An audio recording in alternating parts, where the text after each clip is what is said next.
Salam alaikum wa rahmatullahi wa barakatuh, mes chers frères et sœurs, vous qui portez de l'intérêt pour le projet, face à quelques constats exposés de manière succincte, le premier constat, c'est l'engouement exceptionnel des musulmans de France ces 10 dernières, voire ces 15 dernières années, avec de grands projets qui ont été faits, des mosquées, des centres, des associations humanitaires exceptionnelles, un très très très grand engouement, mashallah.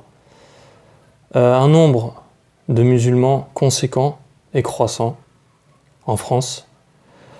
Et un troisième et dernier constat, que la plupart de ces musulmans de France, de cette merveilleuse communauté qui demeure jeune, puisqu'elle n'a que quelques décennies, malheureusement, ce n'est pas une communauté musulmane arabophone.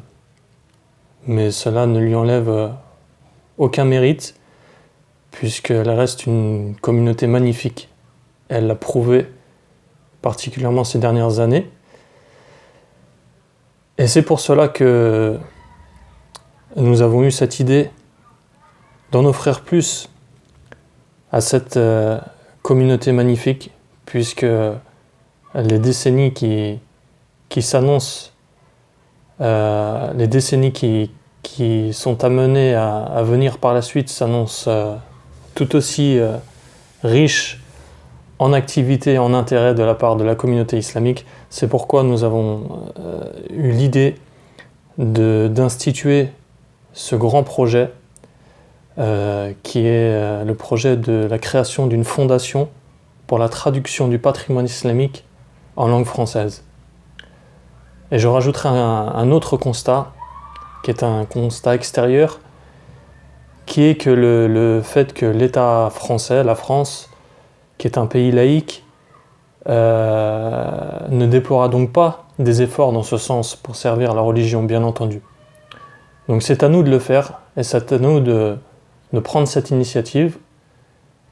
Et donc ensemble, je pense qu'il est tout à fait possible de réaliser ce projet de manière simple. Il suffit juste que chacun y mette un petit peu du sien.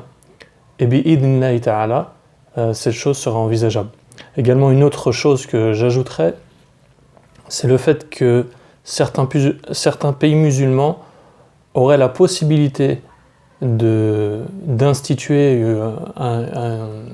une telle fondation ou un tel organisme, mais sauf que voilà, il est préférable que nous n'attendions pas après les autres et que nous prenions notre destin en main, comme l'on dit, et que nous-mêmes nous mettions ces choses-là en place avec l'aide de Dieu, l'aide d'Allah Azza wa Jal, bi'idhnillah, sa baraka, et voilà. Wallahu ta'ala a'lam, wa sallallahu ala nabiyyina Muhammad, wa ala alihi wa sahbihi wa sallam.